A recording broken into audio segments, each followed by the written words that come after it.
Bezrat Hashem, on va voir ensemble un petit extrait du conte numéro 9 de Rabbi Nachman de Breslev, qui est le conte du sage et du simple. Et on va s'attarder sur le personnage du simple. Rabbi Nachman nous dit que ce simple, pourquoi on l'appelle le simple? Parce qu'il avait un intellect qui était simple et petit. Pas qu'il était idiot, juste qu'il avait un intellect simple et petit. Et une des caractéristiques les plus marquantes de ce personnage, c'est comme le dit Rabbi Nachman, Minago aya, sheaya tamid besimcha gdola meod. Et sa coutume, son habitude, c'était qu'il était constamment, peu importe la situation, peu importe le moment, rempli de joie énormément. Ve'ayarak male simcha tamid. Et il n'était que seulement et uniquement rempli de joie, constamment. Ce simple avait un métier qui correspond à un homme simple, qui était d'être cordonnier. Et comme son esprit était simple et petit, il avait beaucoup de mal. Rabbi Nachman nous raconte tous les détails dans le conte, combien il avait du mal, combien il prenait du temps pour réussir à faire une chaussure, et qu'au final, cette chaussure, lorsqu'il terminé cette chaussure-là, cette chaussure, elle avait 3 angles. Elle était triangulaire, pointue devant, large derrière, une chaussure pas confortable, loin d'être parfaite. Parce qu'il n'était pas expert dans son métier, à cause de son intellect qui était simple. Qu'est-ce qu'il faisait? Il prenait sa chaussure dans sa main et il se mettait à la louer énormément. Il se délectait de sa chaussure qu'il venait de réaliser, qui était le fruit de son labeur. Et il disait à sa femme, regarde ma chérie, combien elle est belle, combien elle est extraordinaire cette chaussure, combien elle est douce cette chaussure. Oh, c'est une chaussure aussi douce que le sucre, aussi douce que le miel. Elle est extraordinaire cette chaussure, et il dansait avec. Et ici, lorsqu'on regarde la joie de ce simple, de sa chaussure triangulaire, ici il y a un des messages les plus essentiels que Rabbi Nachman il veut nous enseigner. Un des points les plus forts, des fondements les plus importants, qui est une des plus grandes lumières que Rabbi Nachman nous enseigne dans ses enseignements. C'est combien un homme se doit d'être heureux de sa part, heureux de son sort, heureux de son lot, heureux de sa vie, de tous les détails de sa vie, même ceux qui paraissent les plus imparfaits. Et celui qui commence à pouvoir approfondir cet enseignement-là, cette vision de sa propre vie et de l'existence, alors il pourra tout le temps être dans la joie, tout le temps être heureux, comme le Tam Akadosh, comme ce simple, ce saint simple. Et il faut savoir que le simple, le personnage dont nous parle Rabbi Nachman, ce n'était pas un homme qui se voilait la face, qui fait semblant de ne pas voir les manques qu'il avait. Au contraire, il savait très très bien depuis le début tous les manques qu'il avait. Il ne se voilait pas la face. Il savait qu'il avait un esprit qui était simple, que ça lui prenait beaucoup de temps, beaucoup d'efforts pour comprendre quelque chose, et que quand il comprenait, il ne le comprenait pas encore parfaitement. Comment il pouvait être joyeux? Comment avec une conscience de tous ces manques-là qu'il avait, comment le simple il pouvait être joyeux? Alors la réponse, c'est la suivante. Le simple, il était heureux car c'était un homme rempli d'une foi parfaite. Il avait une émouna shlema. Et alors,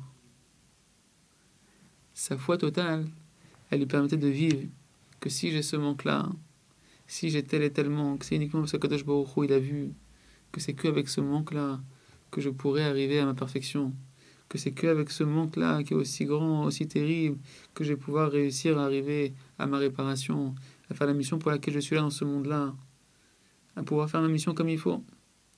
Alors il était heureux, parce qu'il savait qu'il n'y a ici aucun manque.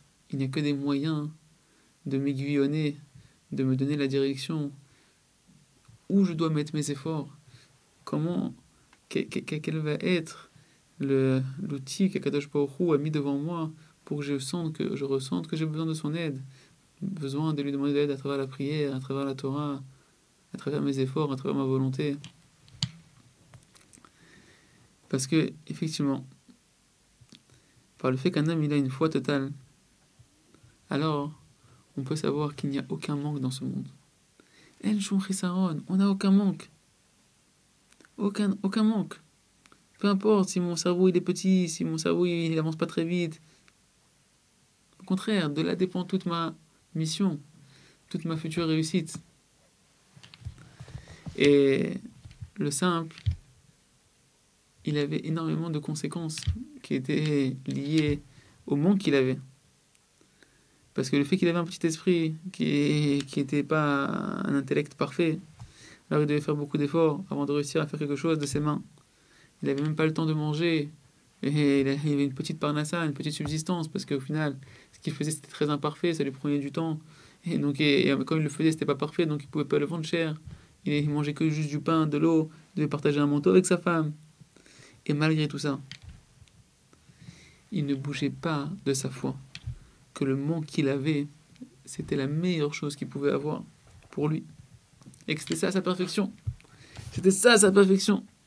Il était tellement convaincu et puissant dans sa foi qu'il était capable de prendre cette chaussure et de pouvoir danser avec. Mais de quoi on parle? On parle de la chaussure qui représente, qui est la réalité, la, la concrétisation de tous les mondes qu'il a à l'intérieur de lui. Voilà ce que je suis. Il prenait cette chaussure, il la regardait, il l'embrassait, il dansait avec. Pourquoi? Parce qu'il était Ma'amine, qu'Hachem il l'a créé comme ça. Hachem il l'a créé avec ces manques-là, avec ces faiblesses-là. Pourquoi? Parce que c'est seulement ces faiblesses-là qui peuvent l'amener à sa mission. Seulement ces faiblesses-là qui peuvent l'amener à sa grandeur. Et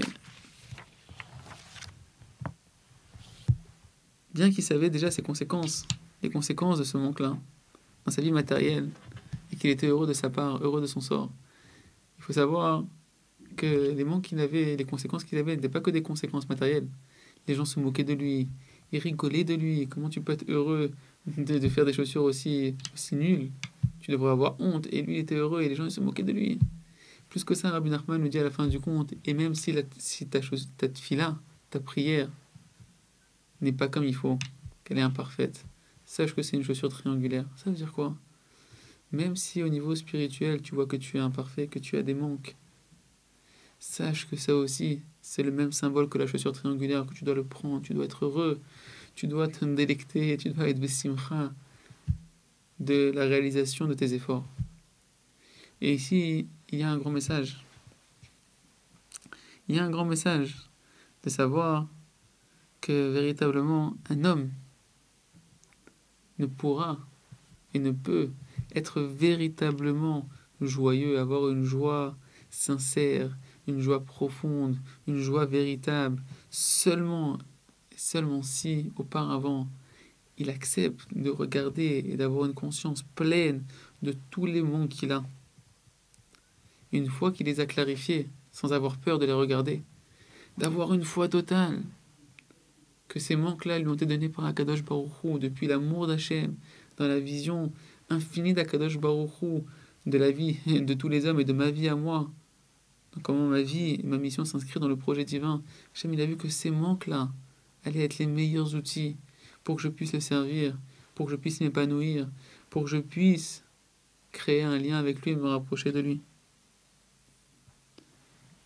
Tant qu'un homme ne vit pas ça, alors il ne pourra pas être joyeux. Pourquoi? Sa joie, comment il va l'obtenir si ce n'est pas avec la foi? Il va se cacher ses manques. Il va faire semblant qu'il est parfait. Il va mettre de côté toutes ses imperfections, tous les problèmes qu'il peut avoir dans sa vie, matériel, spirituel, santé, sentiments. Et il va se dire, ma vie elle est parfaite, je suis heureux, etc.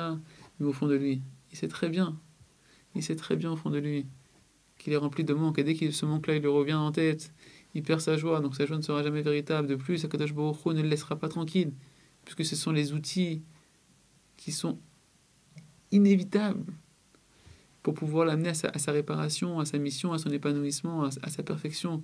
Hachem va lui rappeler ses manques, il va les refaire ressurgir, rejaillir sous différentes formes, sous différentes façons, de différentes manières, jusqu'à ce qu'un homme il accepte de monter sur les rails qui lui sont ses rails propres à lui, de sa vie à lui, de sa mission à lui. Donc tant qu'un homme n'accepte pas ses manques, alors il ne pourra pas être véritablement joyeux. Et de la même manière que le simple était joyeux de ses manques, chacun il doit apprendre, Rabbi Nachman il veut nous dire que chacun il doit apprendre à être heureux de tous ses manques, peu importe. Ça va être que dans sa vie, peut-être qu'il a une situation difficile financièrement, que sa femme elle est difficile, que son père il est difficile, qu'il est dans telle ou telle famille, qu'il a une telle maladie, qu'il a tel mauvais trait de caractère, tel mauvais désir, toutes sortes de manques. Chacun il doit savoir que c'est sa chaussure triangulaire. Il doit apprendre à vivre avec la foi, que Kadosh Baruch Hu, il sait exactement ce qui est fait, que tout est Be'ashgacha pratique sous la providence divine et qu'il n'y a aucune erreur. Aucune erreur. Tout est millimétré. Et ce sont les meilleures conditions, les meilleurs outils pour arriver à ta réparation et à ta mission. Si on veut approfondir encore un petit peu, alors on peut arriver à la conséquence, à la conclusion, qu'en réalité, le vrai libre arbitre, le vrai choix que l'on doit avoir avant tout, c'est est-ce que je suis joyeux ou est-ce que je ne suis pas joyeux. Si j'ai une foi totale en Akadosh Baruch Hu, alors peu importe ce que je traverse, peu importe le moment que je suis joyeux. Et si je ne suis pas joyeux, c'est que ma foi en Akadosh Baruch Hu est branlante et manquante. C'est seulement une fois que je suis joyeux et que j'accepte avec amour, avec joie, toute ma réalité, avec tous mes manques, que je peux commencer à réfléchir comment je peux m'améliorer. Quel choix je dois faire pour m'améliorer, pour avancer dans le projet divin. Et si un homme se dit, mais oui, ça aurait été bien encore, si jamais ces manques-là, ils n'empiétaient pas sur ma vie normale, ma vie que je veux mener tous les jours, si ce manque-là n'avait pas des conséquences qui étaient bloquantes dans ma vie, je pourrais l'accepter Bessimcha, c'est faux. Il faut savoir que Béhémet, si un homme il avait une foi totale, que son manque il est d'Hachem, qu'il est pour son bien, alors il en accepterait même les conséquences. Parce que Kadosh Baruch Hu, il est conscient des conséquences, il est conscient des blocages. Et Kadosh Baruch Hu, il sait que ces blocages ils sont très bien pour lui pour le moment. Et que seul Hachem sait quand arrivera le moment adéquat pour pouvoir retirer ces blocages. Donc celui qui a foi que son manque vient d'Hachem, il doit avoir foi que les conséquences de son manque, aussi difficiles qu'elles soient, elles viennent d'Akadosh Baruch Hu, et qu'elles sont pour son bien. Az Iratson, que chacun il se renforce et qu'il ne se désespère pas, peu importe le manque qu'il peut avoir, et d'avoir la certitude, comme le simple qui à la fin de ce conte, comme nous montre qu'il arrive à une grandeur extraordinaire, que ce soit en intelligence, que ce soit en richesse, que ce soit en gloire, en pouvoir, il arrive à des niveaux extraordinaires. Pour nous dire quoi? Ce n'est pas la grandeur, peu importe le domaine, qui va entraîner une joie véritable à l'intérieur de nous. C'est au contraire la joie véritable que l'on va travailler à l'intérieur de nous-mêmes, dans des situations qui nous paraissent les moins grandes, qui va nous amener à notre plus grande grandeur. Iratsa notre Hachem, que chacun se rappelle que tous les manques qu'on a, ils viennent d'Akadosh Baruch Hu pour notre bien, pour notre perfection, pour nous aider à nous perfectionner. Ils sont parfaits. Il n'y a pas de manque dans ce monde. Il n'y a pas de mal dans ce monde, dans ma vie, car mes manques sont programmés par Akadosh Baruch Hu. Et que si je sais être heureux de mes manques, alors je pourrai arriver à la grandeur qu'Hachem a cru pour moi. Chazak,